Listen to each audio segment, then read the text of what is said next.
Bienvenidos a El Reloj de Dios. Las noticias actuales con el enfoque bíblico que muestra nuestro tiempo y ubicación. El enfrentamiento entre palestinos y la policía israelí en la explanada de las mezquitas. A medida que la guerra continúa, el número de personas que huyen.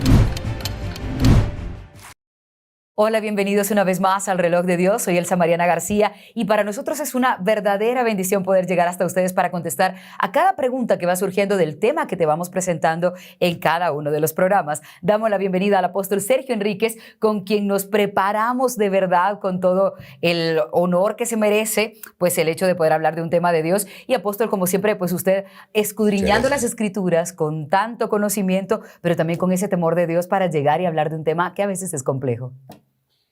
Sí, bueno, gracias, Elcita. Sí, aquí estamos para poder predicar, ser pregoneros, heraldos, y sí, tiene que haber un temor. El apóstol Pablo le pedía a la gente que orara por él para que cada vez que abriera su boca pudiera llevar el mensaje divino, a pesar de que él tenía unas experiencias extraordinarias. Se lo habían llevado al tercer cielo, se lo habían llevado al abismo, se lo habían llevado al paraíso, que son tres cosas distintas, por cierto, ¿verdad? Que no es el tema, pero son tres cosas distintas. Claro.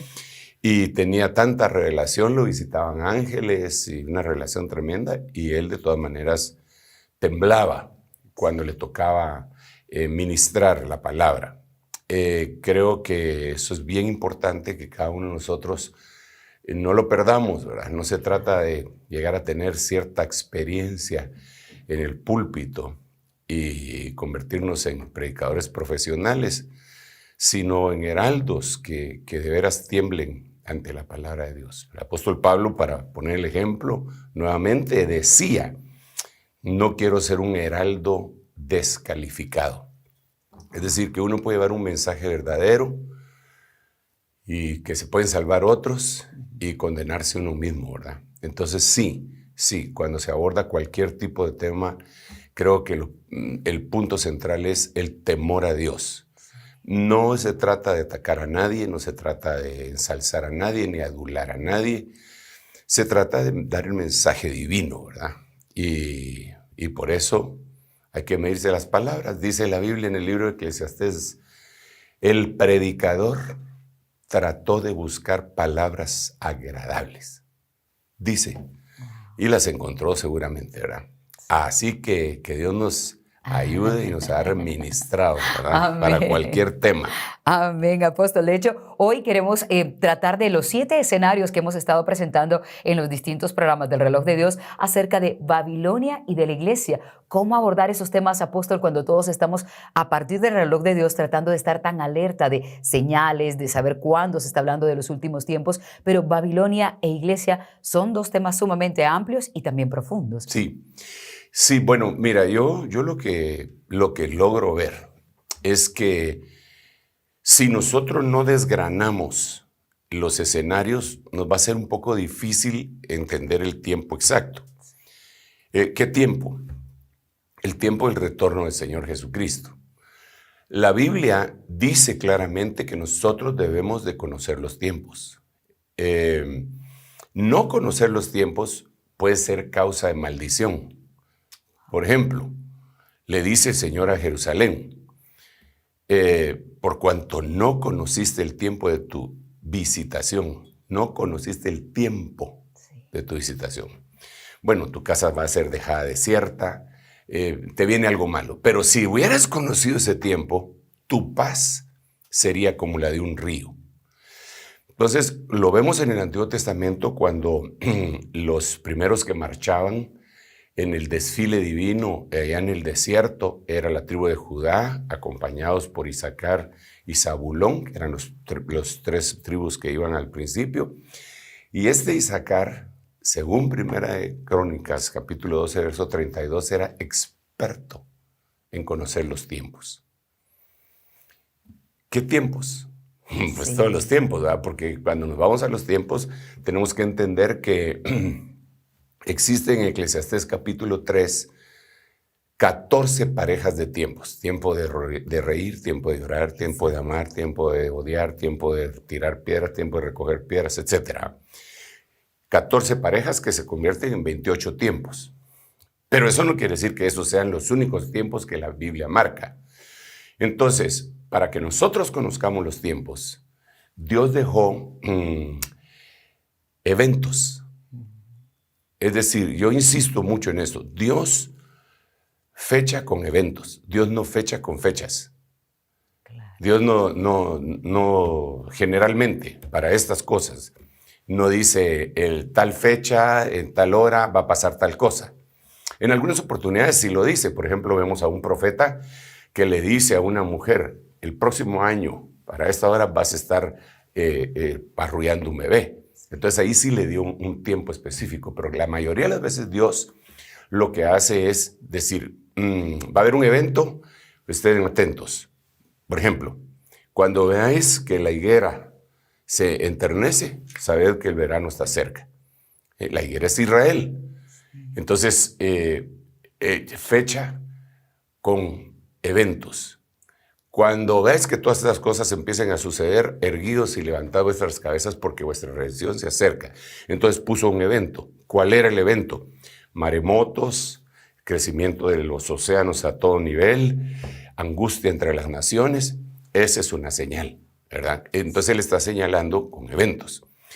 Entonces, por la pregunta que tú inicialmente hacías, era ¿cómo distinguir todo eso? Lo primero es como que si un médico cirujano o no sé qué clase de especialidad tendría que ser ese que pone en su mesa a alguien que ya murió y lo empieza a partir para desgranar y ver cómo está allá adentro, ¿verdad? Creo que nosotros tenemos que poner todos los eventos y clasificarlos para saber qué hora es en el reloj de Dios. Entonces, dentro de ellos está la tierra, el mundo, el cosmos, Israel, la familia, y estos dos temas que tú mencionas, el mundo, o Babilonia, perdón, Babilonia y la iglesia. Quiere decir que lo que suceda en la iglesia también es una señal de la proximidad del Señor Jesucristo, del retorno de Él. Entonces, para ver eso, digamos, les voy a leer un versículo que está, vamos a ver en 2 Tesalonicenses, en el capítulo 2, me parece, permítame que lo busque, porque quisiera leerlo textualmente. Más o menos me recuerdo, pero quisiera leerlo mejor. Dice, pero con respecto a la venida, entonces ahí ya estamos hablando del regreso, el retorno de nuestro Señor Jesucristo y a nuestra reunión con Él, os rogamos, hermanos, que no seáis sacudidos fácilmente en vuestro modo de pensar. Bueno, esto me deja ver que va a venir una especie de terremoto mental, sí, ¿verdad? Y que mucha gente va a ser sacudida en su manera de pensar y van a declinar cosas que creían como verdaderas y las van a olvidar. Pues sigamos leyendo. No seáis sacudidos fácilmente en vuestro modo de pensar, ni os alarméis, ni por espíritu, ni por palabra, ni por carta, como si fuera de nosotros, en el sentido de que el día del Señor ha llegado. Esto es bien interesante, porque lo que está diciendo, en otras palabras, es tengan mucho cuidado en fechar la gran tribulación. El día del Señor en la Biblia es la gran tribulación, es un periodo de 7 años. Entonces, muchos confunden esto del día del Señor con el regreso del Señor, y no es eso. El regreso del Señor se divide en otras facetas que en algún momento las podemos conversar, pero cuando Él dice el día del Señor, es la gran tribulación, la semana 70 de Daniel, 7 años de trabajo sobre la nación israelita. Entonces dices, lo que está diciendo aquí el Señor es, ese día, esa gran tribulación, ese gobierno del anticristo, esa unidad completa de las naciones, esa globalización a todo nivel, no se va a dar por completo hasta que sucedan varias cosas. Y lo dice en el siguiente versículo, en el verso 3, que nadie os engañe en ninguna manera, porque ese día, esa tribulación, no vendrá sin que primero venga la apostasía.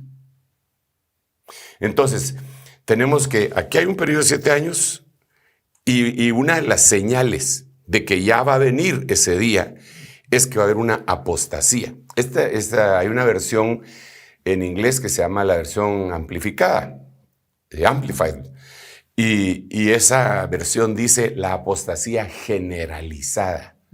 No solamente dice apostasía, sino que generalizada. Cuando vemos el contexto nos damos cuenta que es una operación de error, pero a todo nivel. Cuando al Señor Jesucristo le preguntaron en Mateo capítulo 24, dinos cuándo serán estas cosas, cuándo será la señal de tu venida y del fin del mundo. Lo primero que él dijo fue, mirad que nadie os engañe. Entonces, lo primerísimo que él dijo fue eso, mirad que nadie os engañe. Entonces, la operación de error trae engaño. ¿Cómo nos podemos nosotros vacunar contra el engaño? Ojalá hubiera vacuna. Sí, sí la hay. Hay vacuna y es la palabra de Dios, el contexto y la llenura del Espíritu Santo. Porque cualquiera puede utilizar, aún el diablo utilizó la palabra en el monte de la tentación. Cuando le dijo al Señor, lo primero que le dijo fue que convirtiera las piedras en pan, y el Señor le dijo, no solo de pan vivirá el hombre, escrito está, le dijo. Entonces el diablo dijo, entonces también yo voy a sacar el escrito está. Entonces le sacó un verso bíblico, se lo llevó al pináculo del templo y le dijo, lánzate, porque escrito está. A sus ángeles mandará para que tu pie no tropiece con piedra.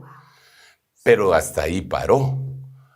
Él no siguió leyendo. El diablo no usa contextos, solo textos aislados. Lo que le sirve. Entonces, él lo que no leyó fue el versículo siguiente. Sobre el león y el áspid pisarás. Es decir, vas a destruir al león. Y el león es el diablo. El áspid también es el diablo. Eso ya no lo leyó porque no le convenía. No le convenía, claro. Entonces entendemos que el enemigo también va a utilizar la Biblia. Entonces la Biblia tiene que ser utilizada en contexto, en el original, pero sobre todo con la revelación del Espíritu Santo.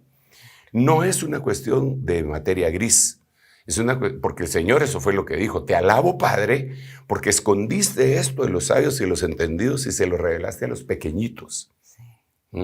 Ok, entonces ahora resulta que viene ese engaño, viene esa apostasía generalizada, en donde se va a meter, de hecho ya se ha metido, con doctrinas falsas, es impresionante. Claro. Yo creo que nosotros estamos como inmersos en un mundo espiritual supremamente peligroso y que deberíamos de estar clamándole a Dios constantemente que tenga piedad de nosotros para guardarnos de todas estas cosas, ¿verdad? De la confusión. Pero bueno, entonces, ¿qué es lo que dice 2 Tesalonicenses capítulo 2? Es los capítulos que estoy leyendo, versículos. Dice, no vendrá sin que primero venga la apostasía. Entonces, primero va a haber la apostasía. Después de la apostasía, se va a manifestar el héroe del mundo, el ídolo, el anticristo. Se va a manifestar en una forma que la Biblia le llama apocalipsis o apocalipsis, en una revelación, que entonces va a ser visto. Pero no en una manifestación completa, ya en funciones, sino que todo el mundo va a decir, este es la solución para todos nuestros problemas. Eso es lo que la gente va a pensar, Pero no va a venir eso sin que antes venga la apostasía. Entonces, como el orden de los factores sí altera el producto, entonces primero va a venir apostasía, después la revelación del hijo de iniquidad o del anticristo y después la gran tribulación. Apóstol, aprovechando lo que usted está contando, yo sí, perdón que me pongan los lentes, pero ya le he contado que no leo sin ellos. Hablando de eso, figúrese que quise ver básicamente qué dice el hombre acerca de qué significa apostasía. Apostatar, dicho de una persona que abandona públicamente su religión. Y esto nos lleva en tanto con lo de apostasía como a lo que queremos platicar acerca del ecumenismo. ¿Qué opina usted del ecumenismo y de ese movimiento gigantesco que se da en el mundo y qué tan relacionado está el ecumenismo con la apostasía? Bueno, apostasía, independientemente de lo que digan los diccionarios, Claro. en el original, en el idioma en donde se escribió, es una palabra que se dice apostación, que es la que describe más o menos un divorcio, ¿verdad? Una separación. Entonces, sí, una separación por un divorcio definitivo. Entonces, para empezar, nadie se puede divorciar si no está casado. Claro. No se pueden divorciar si no están casados. Si son una pareja que vive en unión de hecho, se podrán separar, pero no divorciar. ¿Ya? Entonces, eso es pues, en el lenguaje griego común.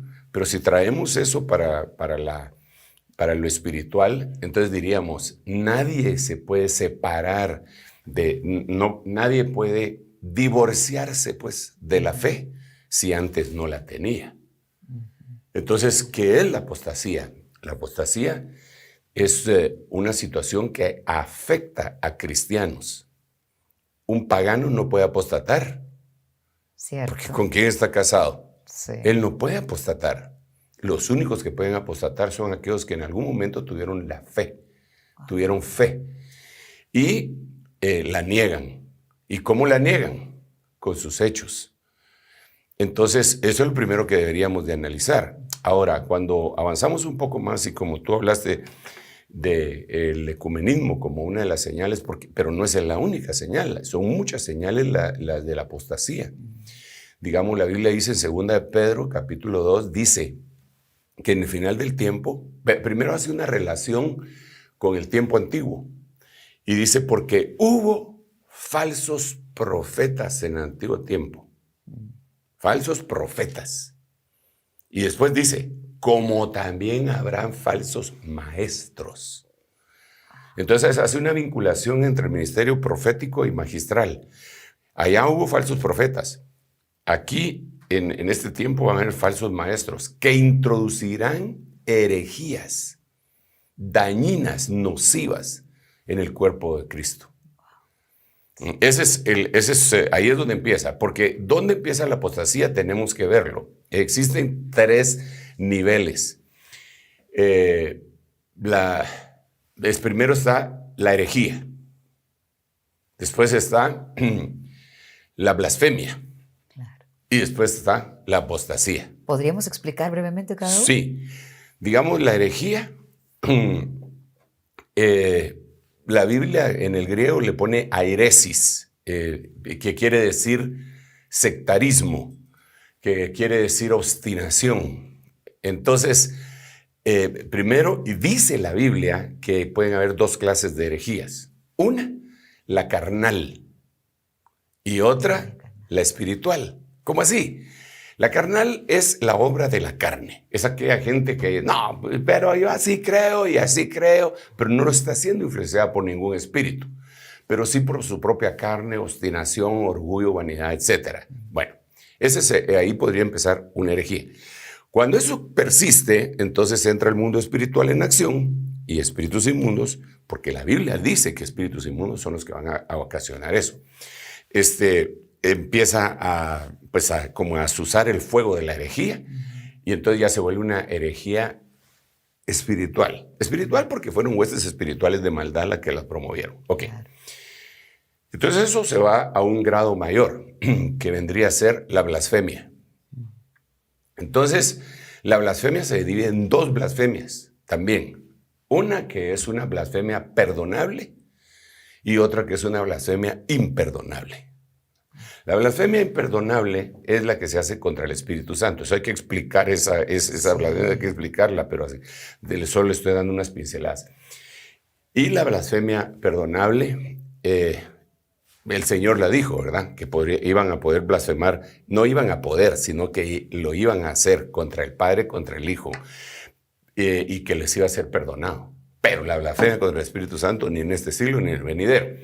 Se puede blasfemar contra el tabernáculo de Dios, se puede blasfemar contra los santos del Señor aquí en la tierra. Entonces hay un gran abanico de blasfemias. Pero ahí todavía la cosa no ha llegado a apostasía completa, ¿eh? Después viene la apostasía. La apostasía se divide en dos, la reversible y la irreversible. Los grandes ejemplos son Pedro. Pedro apostató cuando negó al Señor 3 veces. La última vez que lo negó blasfemando. Primero solo dijo que no lo conocía, después lo negó mintiendo. Claro. Y por último, como le dijeron, tú eres de ellos porque incluso hablas como ellos, empezó a blasfemar. Claro. Pero esa era una apostasía reversible, logró ser rescatado. Pero Judas, no. Judas tuvo una apostasía irreversible. Entonces estos son 3 niveles para llegar a la apostasía que la Biblia dice aquí en 2 Tesalonicenses. Lo primero que va a suceder es que maestros se van a introducir engañando con argumento humano, argumentos puramente humanos, hablando como corderos pero realmente siendo dragones. Empiezan a planificar. En lo que tú mencionabas que es el ecumenismo, es una de las trampas más bien elaboradas de parte del enemigo, por muchas causas, que las vamos a tratar de platicar. Pero para mí que son tan abundantes, ¿verdad? Que digo yo, Padre Santo, ¿por dónde empiezo? ¿Por dónde empiezo? Pero para empezar, pues, me recuerdo de aquel versículo tan súper conocido. Es decir, este versículo que voy a mencionar, todo el mundo lo conoce, hasta los que no son cristianos. Dice, lo que Dios juntó, no lo separe el hombre. ¿Verdad que es conocido? Claro, lo dicen más cuando el matrimonio. Exacto, lo que Dios juntó, no lo separe el hombre. Ok, entonces de aquí podemos sacar una premisa. Si lo que Dios juntó, no lo separe el hombre, aprendiendo por espejo diríamos, entonces lo que Dios separó, no lo junte el hombre. Sí. Y lo primero que Dios separó, según Génesis, fue la luz de las tinieblas. Dice la Biblia en el relato, cuando empezó el caos, cuando empieza el reordenamiento después del caos, en el libro de Génesis capítulo 1, dice que la tierra estaba desordenada y vacía, y entonces dijo Dios, hágase la luz. Y vio Dios que la luz era buena. Y entonces dice, y separó Dios. La primera cosa que Dios separa es la luz de las tinieblas. Y a la luz le llamó día, a las tinieblas le llamó noche. Entonces, si lo que Dios separó, luz y tinieblas, no lo junta el hombre. Si lo que Dios juntó, que no lo separe el hombre. Pero lo que Dios separó, que no lo junte el hombre. ¿Quién es el hombre para hacer algo en contra de lo que Dios dijo? Entonces luego nos vamos al relato bíblico preciosísimo que ya está en el Nuevo Testamento, cuando el apóstol, el perito arquitecto de la iglesia dice, no os unáis en yugo desigual con los impíos, porque qué comunión tiene la luz con las tinieblas, o Cristo con Belial. Entonces ahí no está hablando únicamente de un matrimonio mixto, ahí está hablando de gente que no ha visto la luz de Jesús y que el otro sí la vio, pero ahora quiere, en vez de buscar la unidad con los que nacieron de nuevo y sienten lo mismo y declinar algunas actitudes que tal vez produjeron división, en lugar de eso van a querer unir lo que Dios había separado. Entonces es ilógico, espiritualmente hablando. Pero entonces es una señal. ¿Por qué dijimos que es una señal? Porque ya dijimos en 2 Tesalonicenses que la apostasía es una señal. La apostasía es una señal del regreso del Señor. Dijeron apostasía generalizada, manifestación del anticristo y los 7 años de la gran tribulación. Y por último, la venida epifánica del Señor. Entonces, ahora tenemos que entender, ¿y cómo es esa apostasía? Bueno, son doctrinas erróneas, maestros liberales que niegan al Señor que los salvó y cuyo fin y perdición es eterna, dice la Biblia también, pero dentro de todo ese conglomerado de cosas que utilizan está el ecumenismo. ¿Dónde se basan ellos? Bueno, ellos se basan en San Juan capítulo 17, cuando aparece la palabra griega oikoumene, cuando el Señor está diciendo, Padre, que sean uno como tú y yo somos uno.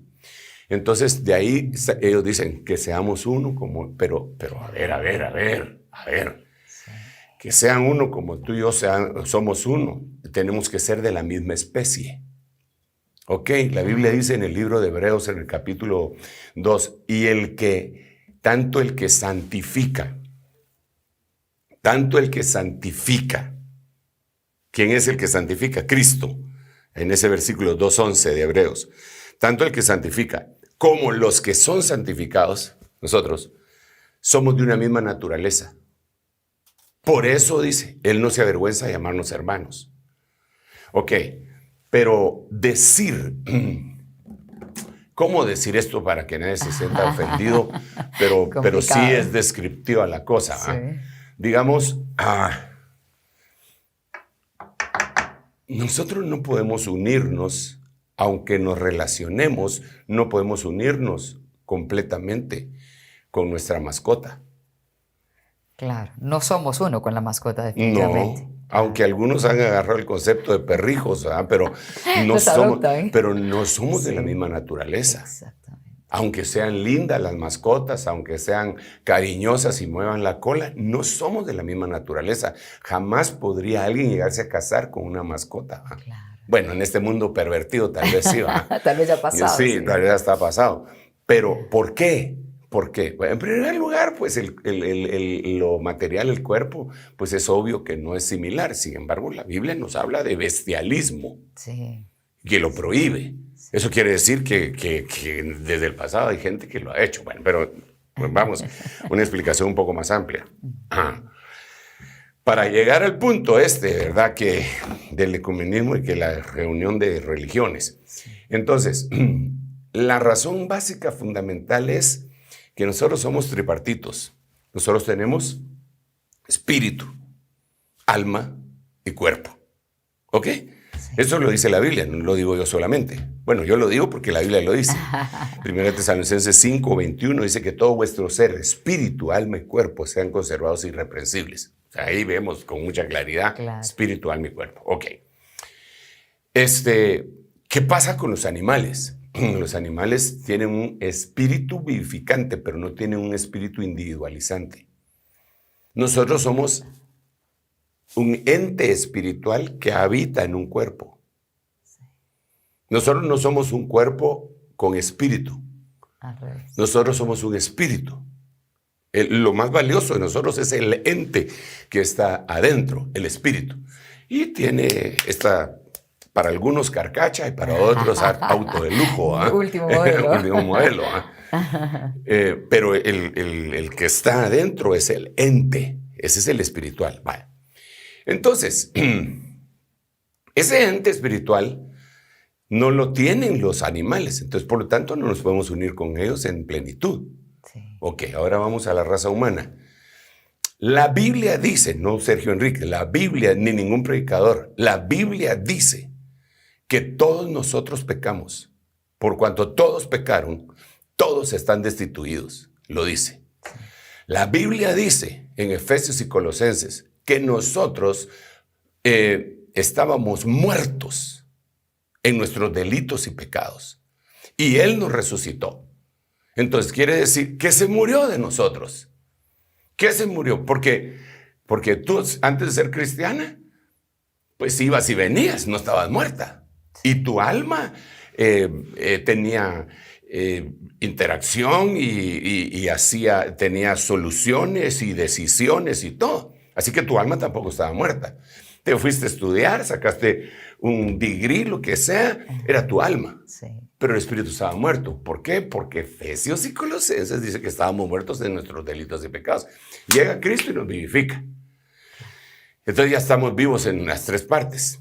Entonces, ¿cómo me voy a juntar con alguien para unidad genuina? Claro. Para unidad, comunión, porque la palabra comunión viene del koinos, que quiere decir común, que somos iguales. Entonces, ¿cómo vamos a reunirnos nosotros con alguien que no nació de nuevo, que todavía está muerto, su espíritu? No se puede. Sí se puede sentarnos y comer y platicar y yo exponerle el evangelio, pero mientras esa persona no nazca de nuevo, no estoy diciendo religiones, no estoy diciendo que se vuelva evangélico, no estoy diciendo nacer de nuevo. Eso fue lo que el Señor le dijo en San Juan capítulo 3 a Nicodemo: te es necesario nacer de nuevo. Entonces, Padre, que sean uno, como tú y yo somos uno, porque los dos están vivos. Sí. Pero ¿cómo le puedo decir yo a alguien que sean uno? Este que está muerto en una de sus partes con este que está vivo en todas sus partes. ¿Cómo pueden ser uno? No pueden. Sí. Primero tienen que resucitar esto, porque si lo ponemos desde el punto de vista físico, literal, sería una necrofilia. Casarse con un muerto. Sí, casarse con un muerto. Claro. Va. Entonces ahora resulta que para alivianar muchas cosas que suceden en la mente de mucha gente, entonces nos tenemos que reunir en una sola religión. ¿Pero por qué? ¿Por qué si todos ellos no han nacido de nuevo? Exactamente. Si aquel no nació de nuevo, aquel no nació de nuevo, aquel no nació de nuevo, y yo sí nací de nuevo, porque me voy a juntar con ellos para adorar a Dios. Me puedo juntar con ellos para darles un pan si están muriendo de hambre. Me puedo juntar con ellos para que entre los cuatro paremos una inundación y pongamos sacos de cemento y no lleguen a nuestras casas. Sí. Pero eso no es adoración. Pero ya tener comunión, llamémosle así, espiritual, eso no es, eso es una apostasía. No se puede, está prohibida. Y eso lo vemos en la Biblia. Eso no es que lo diga yo. Mira, hay varios pasajes tan lindos en la Biblia, ¿verdad? Por ejemplo, les voy a leer uno. Lo quisiera leer en el libro de Esdras, me parece que está, en el capítulo 4. Solo déjenme que les ilustre para los que no han leído el capítulo 4 de Esdras de qué se trata. Resulta que Esdras y Nehemías son dos libros que hablan de la restauración de Jerusalén y de Israel y del templo y del altar. Todo aquello había quedado devastado en la invasión babilónica. Lo destruyeron, todo. Se llevaron los vasos sagrados, hicieron pedazos a Israel. Entonces, los que estaban cautivos en Babilonia, Dios da una orden y los envía de regreso a Jerusalén para que restauren. Entonces ellos vienen y empiezan a restaurar. Cuando están restaurando, se les acercan unos que no eran israelitas. Y les dicen lo siguiente, ahora voy a leer. Cuando se enteraron los enemigos de Judá y de Benjamín, fíjate que eran enemigos, no eran amigos, enemigos de Judá y de Benjamín, de que el pueblo del destierro, es decir, los que se habían llevado a Babilonia, estaba edificando un templo al Señor, Dios de Israel. Entonces los enemigos llegaron y le dijeron a Zorobabel y a los jefes de las casas paternas, vamos a edificar con vosotros, porque como vosotros buscamos a vuestro Dios, fíjate cómo le dicen, como vosotros buscamos a vuestro Dios. Ahí se están descubriendo. Sí, claro. Porque no dice nuestro Dios, sí, claro. Vuestro Dios. Sí. Bueno, entonces, porque como vosotros buscamos a vuestro Dios y le hemos estado ofreciendo sacrificios desde los días de Esar-Adón, rey de Asiria, que nos trajo aquí. Pero Zorobabel y Yeshua y los demás jefes de casas paternas de Israel le dijeron, no tenéis nada en común con nosotros para que juntos edifiquemos una casa a nuestro Dios. Wow. En otras palabras, no hay que mezclar el cebo con la manteca. Sí.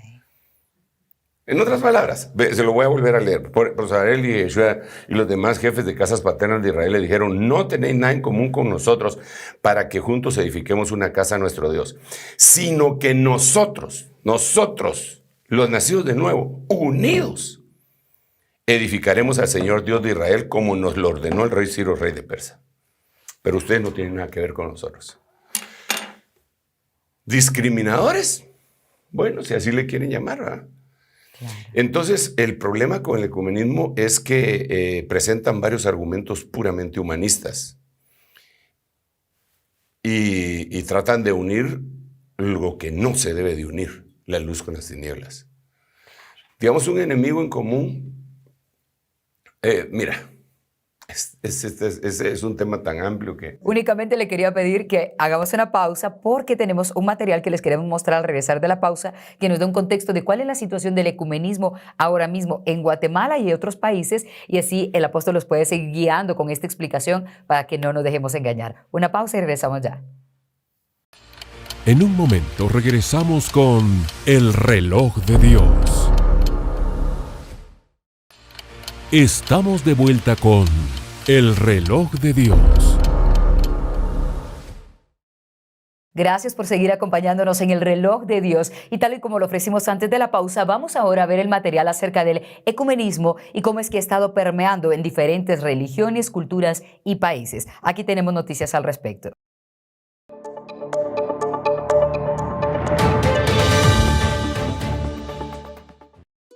Ecumenismo. La mayor parte de la población del mundo se declara como creyente. Sin embargo, este término no siempre se refiere a creer en Jesús. Al indagar sobre el tema, algunos creen en Buda, otros en Alá, etc.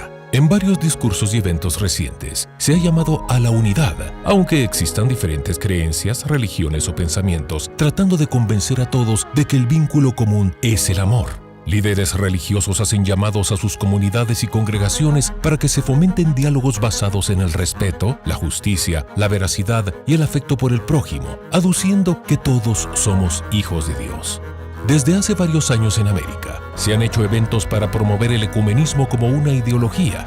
El 27 de septiembre de 2018 se hizo un encuentro entre representantes y dirigentes internacionales de diferente religión. Se promovió la valoración por la unidad de los creyentes cristianos y el fortalecimiento de los procesos democráticos en América Latina.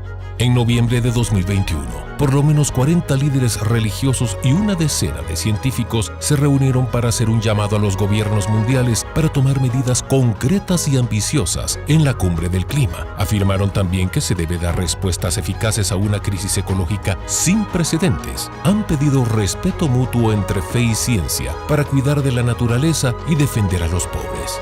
En el mes de septiembre del 2022, en Astana, se hizo el 7º Congreso de Líderes Jóvenes pertenecientes a las religiones mundiales y tradicionales. Los delegados de más de 50 países abogaron por la paz y la consolidación del mundo. Kazajistán recientemente abrió sus puertas para mantener un diálogo interreligioso global. Los esfuerzos de los líderes mundiales y de las organizaciones internacionales se estiman que no son suficientes para superar los desafíos que afronta la humanidad.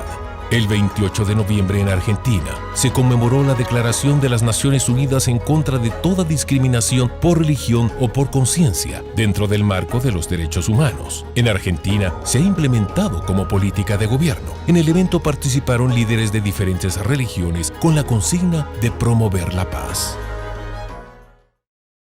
Apóstol, escuchamos voces de gente muy conocida diciendo todos somos hijos de Dios, y en la primera parte de este programa usted nos ha dejado claro que eso no es cierto, no es así, y vamos a adentrarnos un poco, pero si hablamos un poco de lo que también mencionaban acerca del ecumenismo y la unidad. Recuerdo que usted tuvo una prédica que decía que el ecumenismo es lo mismo que el sincretismo. ¿Podríamos explicar un poco eso? Sí, bueno, retomando lo que tú decías del principio, después de esta pausa, realmente no importa quién diga si todos somos hijos de Dios o no, lo que importa es que lo diga o no la Biblia.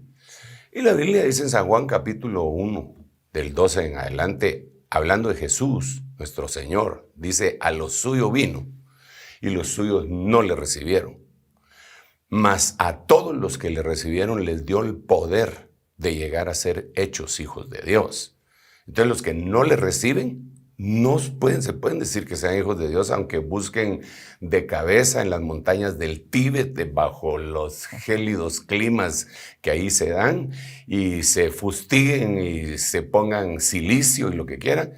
No pueden, no pueden ser hechos hijos de Dios porque es únicamente a través del Hijo de Dios que se llama Jesucristo. Sí. Entonces, es antinatural espiritualmente hablando. Eso no puede ser. Lo que hemos oído es una apelación al sentimiento y al intelecto, pero no al espíritu, ni al espíritu de la palabra. Yo veo que desde el principio, cuando la iglesia, las iglesias empezaron a tratar de evangelizar el mundo conocido, desde épocas antiguas, hombre, que cuando empezaron a querer reconquistar Jerusalén, porque la consideraban que era la cuna de toda la bendición, olvidándose que Jesús les había dicho, vuestra casa será dejada desierta hasta que digáis bendito el que viene en nombre del Señor. Entonces, ya desde el año 1000 empezaron a hacer aquellas cruzadas, los valientes cruzados cristianos que pasaban violando muchachas y todo en el paso hacia Jerusalén, que eso está súper documentado históricamente, pero se llamaban cristianos. Y de ahí hubo un odio contra el cristianismo porque ellos no era cristianismo lo que llevaban. Claro. Todavía en Jerusalén, cuando uno se identifica como cristiano, lo confunden con católico. Y si uno les aclara, le dicen, no, de todos modos es lo mismo. Le dicen, no, pues bueno, no es lo mismo. No es lo mismo. Claro. Entonces, existe esa comunión, ¿verdad? Entonces, es un apelar al sentimiento, al intelecto, hablar como un cordero, pero realmente, como dice la Biblia, siendo boca de dragón. Eso por un lado. Por otro lado, si hay verdaderamente libertad religiosa como la que decían ahí, entonces tienen que, así como yo tendría que respetar lo que ellos dicen y creen, ellos tienen que respetar que yo crea que no me puedo juntar con ellos. Sí. Es decir, si no me van a imponer a ellos a mí, y eso es lo que pretende el anticristo, hacer una sola religión. Digamos, una de las cosas que han hecho es en lo que le llaman la religión como raíz de Abraham, que son las monoteístas, unirse. Ya no solamente, porque aquí se habla de Cristo, que como somos cristianos, como creemos en Cristo, entonces juntémonos todos, aunque tengamos totalmente diferente teología, doctrina, y aunque no estemos nacidos de nuevo, juntémonos. Eso no debe ser así, pero ahora están dando un paso más. Y el paso más es juntémonos con el Islam y juntémonos con los judíos. ¿Por qué razón? Aunque aquí en el video incluso estaba Buda y otros. Sí. Pero ¿por qué dicen eso? Porque las tres grandes religiones monoteístas, llamémosle así, que dicen que son monoteístas, pero que no necesariamente lo son, están resumidas en Islam, cristianismo y judaísmo. Y las tres, según ellos, proceden de Abraham. Las tres proceden de Abraham. Bueno, ahí hay que hacer una gran distinción. Abraham tuvo tres clases de simiente: polvo, arena y estrellas. Entonces hay que ver cuál de la simiente ellos dicen ser. Pero la Biblia dice claramente, si eres hijo de Abraham, las obras de Abraham haríais. Entonces hay que investigar cuáles son las obras que hizo Abraham para ver si de veras esas tres religiones pues se pueden unir. Yo veo lo que tú decías del sincretismo. El sincretismo es un paso previo al ecumenismo, y el ecumenismo es un paso previo a la apostasía. Es como la piedra de toque para apostatar. Digamos, el sincretismo lo vemos nosotros cuando los conquistadores llegaron a América y entonces se expusieron con cañones, fuego, azufre y balas.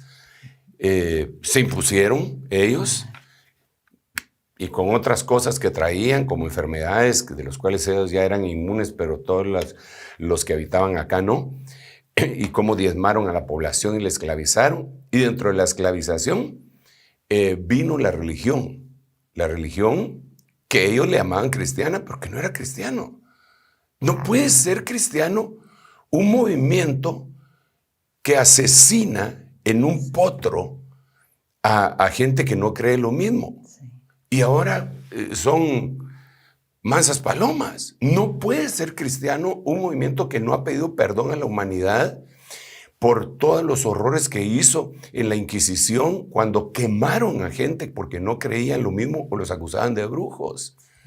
Por favor, es que si nos olvidamos de eso, no puede ser cristiano aquel movimiento que emparedó a monjas que quedaban embarazadas para que no se diera a conocer el escándalo. No puede ser llamado cristiano eso. Entonces ellos conquistaron. Perdón, no sé si me estoy exaltando, no, es que yo me emociono cuando hablo. Claro, claro. Pero volvamos otra vez al punto. Entonces ellos impusieron una religión. Sí. Pero les pasó lo que le pasó a aquella mamá que llevó a su niñito a la escuela dominical. Y estando en la escuela dominical, el muchachito estaba sentado así, desplayado, como se sientan los patojitos, ¿verdad?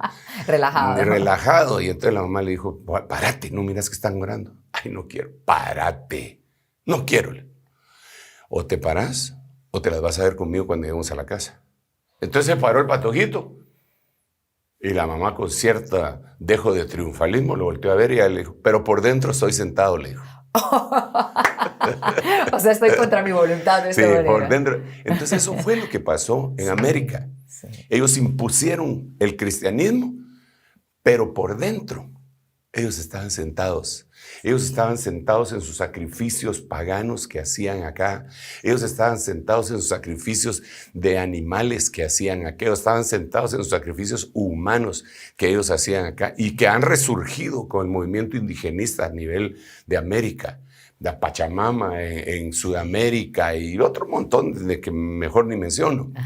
Entonces, ahora todos los caminos llevan a Dios. Eso no es cierto. Hay un solo camino. Eso lo dijo él, el camino lo dijo. Hay un solo camino. El Señor dijo, hay un solo Dios y un solo mediador entre Dios y los hombres, Jesucristo hombre. El mismo Señor Jesucristo en el libro de San Juan dice, muchos vinieron antes que yo, pero eran salteadores y ladrones. Yo soy la puerta de las ovejas. El que por mí entrará y saldrá y hará nuevos pastos. Y él dijo, yo soy el camino. No dijo yo soy un camino, no, yo soy el camino, la verdad y la vida. Y nadie llega al Padre si no es por mí. Entonces el sincretismo le permitió a la gente hacer un montón de cosas. Y se dan, ¿verdad? Nosotros lo podemos ver aquí en Guatemala. Guatemala incluso es un atractivo turístico ir a Chichicastenango y ver el sincretismo en el altar de la catedral de ahí. Y es como que sin nada.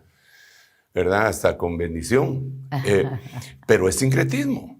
Entonces, yo creo que nosotros, sin ser legalistas ni los portadores absolutos de la verdad, sino que sabiendo que cada día vamos conociendo un poquito más de Dios, debemos de apartarnos para Él y no caer en esta trampa. Mira, yo creo que uno de los argumentos que está utilizando el enemigo, porque es una trampa. ¿Cuál es la trampa? Como bien sabemos, en los últimos días, y por eso existe la simbiosis ahí entre el escenario Babilonia e iglesia. Sí. Digamos, una de las cosas es el movimiento que ha avasallado de una manera, Padre Santo, tan insospechada e ilógica, que es el LGTBI, sí. Más. Porque le pusieron signo más porque lo que sigue es la pedofilia, que ya lo están trabajando. Entonces, por un lado, ese es el anzuelo. Entonces, ahora resulta que los que se oponen a ese movimiento, que es antinatural, desde luego, ¿verdad?, son algunas religiones. ¿Cuáles son las religiones que se oponen? Se oponen los llamados cristianos o los cristianos verdaderos, se opone el mundo musulmán y se opone el verdadero judío ortodoxo. Entonces ellos tienen un factor de cohesión que no es Cristo, sino que es una pelea contra lo que está haciendo el LGTBI+. Sí. Entonces estos se unen aunque no piensan lo mismo. La Biblia dice en el libro de Daniel que así como ellos se mezclarán con simientes humanas, pero así como viste que el barro no se puede mezclar con el hierro, así ellos se mezclarán con simientes humanas, pero no llegarán a tener una unidad granítica, porque no tienen el factor de cohesión. El factor de cohesión se llama Jesucristo. Entonces, por miedo a que este grupo va avanzando y se mete hasta en el mundial, Claro, ¿verdad? Y se mete, sí. es ilógico, se meten en el fútbol, que es el deporte que más arraigo tienen en todo el mundo. Sí, le llaman el deporte rey. Sí, pero es que ni siquiera el Super Bowl, Sí. que lo miran millones de personas en los Estados Unidos, llega a tener tantos fanáticos a nivel mundial, porque lo miran todos, los orientales, los occidentales, los africanos, todo. Y no es así con ningún otro deporte. Ni siquiera las Olimpiadas atraen tanta gente como el Mundial. Entonces agarraron eso y empezaron a poner, a imponer que se utilizara una camiseta con el arco iris para promover el LGTBI. Ok, entonces ahora viene Qatar y dice, pero nosotros no creemos eso. Y les dicen no y no, y medio se les rebelan, pero como están en un país musulmán, entonces los cristianos que no han visto una respuesta radical de los países en donde viven, admiran lo que hacen los musulmanes. Entonces, muchachos, ¿por qué no nos juntamos si ustedes piensan lo mismo que yo? Perdonen, no pensamos lo mismo. Yo pienso que Jesucristo es Dios, es el Hijo de Dios manifestado sobre la tierra. Ellos no. Y el factor de cohesión, según Colosenses, es Jesús. Dice que en Cristo Jesús todas las cosas permanecen unidas. No dice que nos unimos en contra de alguien, sino que nos unimos porque hay algo dentro de nosotros. Esa es la verdadera unidad que describe Efesios capítulo 4, versículo 1 al 16, porque son 16 versículos ahí. Entonces, por un lado tenemos la verdadera unidad y por el otro lado tenemos la falsa unidad.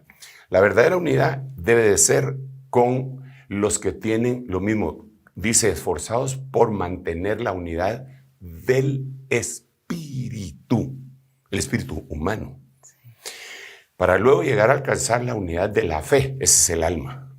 Y después en el verso 16, para que nosotros nos congreguemos todos en el bimá de Cristo, en el momento en el que el Señor venga, que va a ser algo extraordinario, ¿verdad?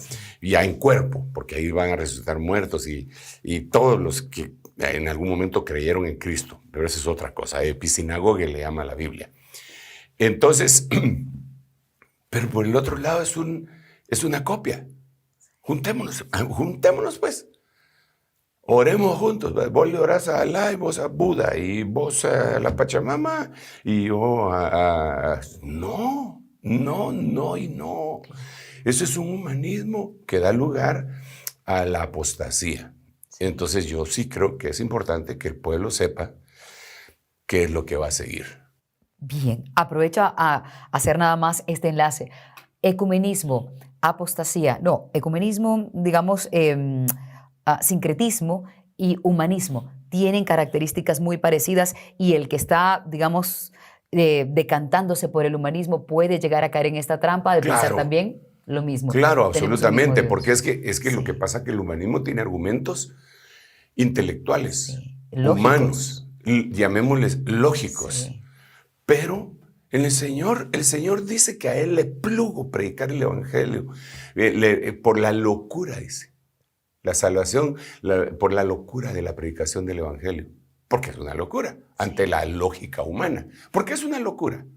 Porque el ser único, sin pecado, el más santo de todos, viene a la tierra y ocupa mi lugar.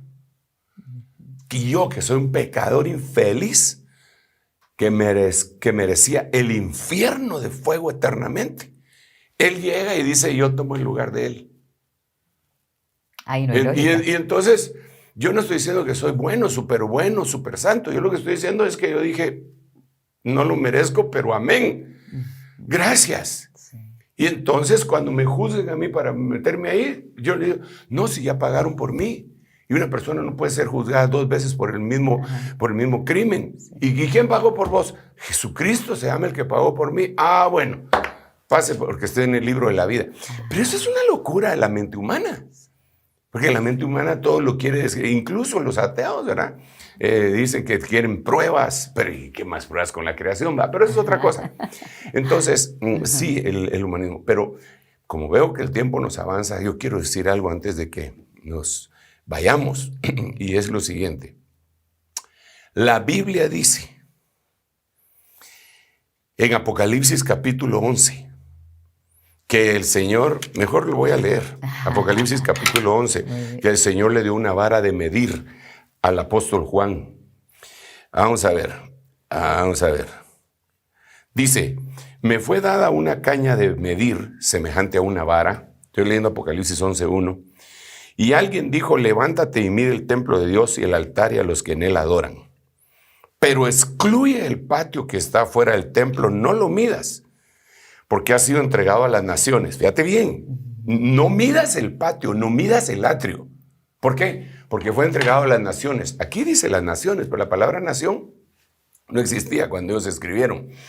Fue entregada a los gentiles, fue entregada a los paganos, a las etnias, a las razas. ¿Cuál? El templo. Pero ahorita no hay templo. Hubo templo de Zorobabel, que le llamaban el templo, hubo templo de Salomón, hubo templo de Herodes, que así le llamaban, que no era de Herodes, pero está destruido, los romanos lo destruyeron en el año 70, pero la Biblia dice que ese templo va a ser restaurado. Y aquí está la prueba, porque a Juan en el libro de Apocalipsis le dicen que vaya al templo, levántate y mide el templo, o sea que hay un templo. En Apocalipsis 11. Quiere decir que lo tuvieron que haber restaurado. Tuvieron que haber restaurado el templo. Pero fíjate, pero el patio no lo midas. ¿Por qué? Porque ha sido entregado a las naciones. Y éstas hollarán la ciudad santa por 42 meses. Ok, entonces después aparecen los 2 testigos, una historia extraordinaria, preciosa. Pero resulta que el libro de Ezequiel, capítulo 8, relata cómo fue hollado el atrio de este templo. Dice que Dios agarra a Ezequiel del pelo, se lo lleva y le enseña todo el futuro y le enseña este templo. Entonces el Señor le muestra, lo voy a resumir porque por causa del tiempo, pero ahí está en Ezequiel capítulo 8, vayan y léanlo. Lo que él ve es algo bien tremendo. Mira un obelisco.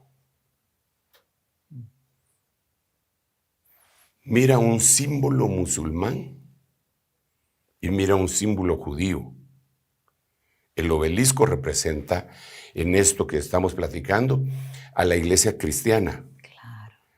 Porque el obelisco de Egipto está en la plaza de San Pedro. Sí. O sea, indica, lo señala a ellos. Sí.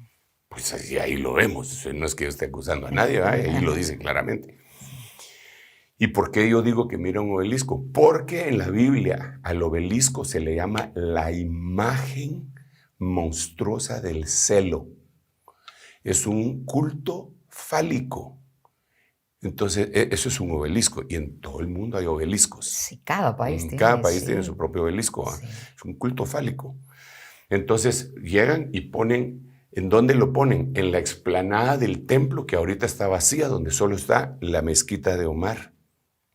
Y hay otra mezquita un poco más pequeña, Al-Aqsa, no me recuerdo exactamente cómo le dicen, pero ahí está la mezquita de Omar, la llamada mezquita de Omar. Entonces ya está el símbolo del Islam en la explanada. ¿Ok? Ahora ponen el símbolo del cristianismo con el obelisco y restauran el templo de los judíos. Entonces las 3 religiones monoteístas más grandes del mundo aparecen ahí, en Ezequiel capítulo 8. Y entonces eso es lo que Dios dice, eso no lo midas, yo no tengo nada que ver con eso, no lo midas porque fue entregado a los paganos. Sí. Es complicado el señalar estas cosas, pero como atalayas de Dios, pues algo tenemos que decir, ¿verdad? Claro. Apóstol, y aprovechando que estamos justo en ese momento de ir haciendo conclusiones, ha quedado claro que el ecumenismo es una apostasía. ¿Podría mencionarnos brevemente, tal vez para estar alertas? Como siempre hemos dicho, el reloj de Dios es para dar una alerta a los cristianos. ¿Qué otro tipo de apostasías podrían presentarse que nos puedan dar señales a nosotros también del último tiempo? Bueno, como decíamos al principio, las falsas enseñanzas descritas por maestros falsos que se meten dentro del pueblo de Dios. Dice la Biblia en 1 Timoteo capítulo 4, Pablo advirtiéndole a su dilecto discípulo, debes de tener cuidado porque en el tiempo final vendrán tiempos peligrosos, porque los hombres serán amadores de sí mismos. Y entonces empieza una lista de 18 cosas. Ahí serían 18 apostasías. Y entonces empieza con amadores de sí mismos y termina esa lista con amadores de los placeres más que de Dios. Los griegos le decían a los placeres, amar a los placeres, le decían hedonismo, ¿eh? Entonces, amadores de sí mismos es la egolatría, y pues es una especie de idolatría tan ampliamente difundida en ese tiempo. Por eso también algunos psicólogos dicen que el tomarse muchas selfies es una señal de egolatría. El tomarse muchas selfies y publicarlas ya es señal de un desequilibrio mental, dicen los psicólogos. No yo solo se lo estoy contando. Gracias por la información. Cierto. Entonces, ahí tendríamos 18, porque cada una de esas las tendríamos que ver con lupa. ¿Nos puede repetir el versículo donde está? 1 Timoteo, vamos a ver. Muy bien. 1 Timoteo capítulo 4, versículo 1 y también 2 Timoteo, lo mismo, vamos a ver. Así vamos nos a deja ver. con tarea hoy. Sí, nos vamos a dejar con una tarea en donde dice, fíjate qué tremendo, porque el título que le pone esta versión de las Américas a este capítulo que les he leído, dice, algunos, es el título. Eso no está en el original.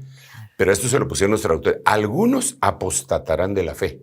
Es el título. Y entonces dice, pero el Espíritu dice claramente que en los últimos tiempos algunos apostatarán de la fe, prestando atención a espíritus engañadores y a doctrinas de demonio, mediante la hipocresía de mentirosos que tienen cauterizada la conciencia, prohibiendo casarse y mandando abstenerse de alimentos que Dios ha creado para que con acción de gracias participen de ellos los que creen y han conocido la verdad. Ok, este es uno. El otro lo vamos a ver aquí, cuando el apóstol, vamos a ver, es el capítulo 3. Pero otra vez habla Pablo y le dice, pero debes saber esto, que en los últimos días vendrán tiempos difíciles, porque los hombres serán amadores de sí mismos, avaros, jactanciosos, soberbios, blasfemos, desobedientes, blasfemos, la blasfemia íntimamente ligada con apostasía, desobedientes a los padres. Todo eso hay que explicarlo porque es una apostasía. Ingratos, irreverentes, sin amor, implacables, calumniadores, desenfrenados, salvajes, aborrecedores de lo bueno, traidores, impetuosos, envanecidos, amadores de los placeres en vez de amadores de Dios, y que tienen apariencia de piedad, pero habiendo negado su poder, a los tales evita. Entonces, ahí habrían pues unas, por lo menos 18 formas de apostasía, pero que todas tienen que ver con herejías, que empiezan como herejía y terminan como una apostasía. Entonces, yo creo que debemos hacer un llamado a todos los hermanos y hacerles ver lo siguiente. La verdadera iglesia del Señor Jesucristo, que Él fundó, tiene que tener los mismos frutos que el Señor tuvo. Dice la Biblia que tiene que andar como Él anduvo.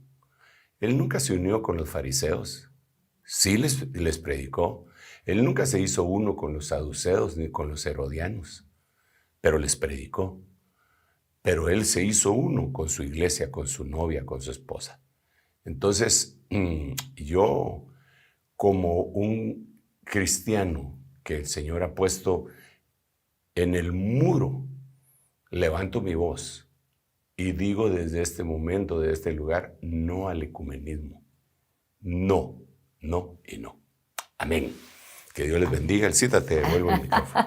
Gracias, apóstol. Dios lo bendiga también. Y a ustedes, gracias por habernos acompañado hoy. Recuerden que si han visto a personas que tienen un tipo de confusión relacionada con el humanismo, sincretismo o el ecumenismo, es el momento de compartir este material y compartirles sobre todo la sabiduría que hay en la Biblia compartida por el apóstol Sergio Enríquez. Apóstol, nos encontramos en nuestro siguiente programa. Primeramente Dios. Amén, que así sea. Cuídense mucho, hasta pronto. Esto fue El Reloj de Dios. Un mensaje de esperanza en medio del acontecer mundial. Esta es una producción de Rema Communication Group y Ministerios Ebenecer.